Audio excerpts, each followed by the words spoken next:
आज पंतप्रधान नरेंद्र मोदी मुंबईत येणार। आरबीआयला 90 वर्ष पूर्ण झाल्यानिमित्त समारंभाचं आयोजन। समारंभाला मोदींची उपस्थिती। शिरूर लोकसभा मतदारसंघाची महायुतीची आज समन्वय बैठक। चंद्रकांत पाटील आणि उदय सामंत राहणार उपस्थित। प्रचाराचं नियोजन आणि रणनीती आखली जाणार। महादेव जानकर आज परभणीतून उमेदवारी अर्ज दाखल करणार। मुख्यमंत्री आणि दोन्ही उपमुख्यमंत्री पंकजा मुंडेही उपस्थित राहण्याची शक्यता। नवनीत राणांच्या बोगस जात पडताळणी प्रमाणपत्रावर आज निकाल येण्याची शक्यता। राणांचं जात प्रमाणपत्र रद्द झाल्यास लोकसभा उमेदवारीही संकटात येणार। कथित मद्य घोटाळ्याप्रकरणी अटकेत असलेल्या केजरीवालांची आज ईडी कोठडी संपणार। आज कोठडी संदर्भात सुनावणी पार पडणार। ईडी करू शकते कोठडीत वाढ करण्याची मागणी।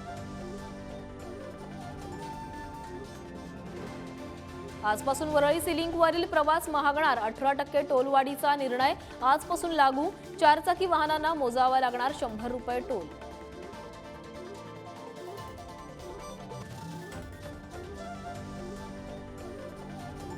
तर ईशान्य भारतात पावसाचा कहर।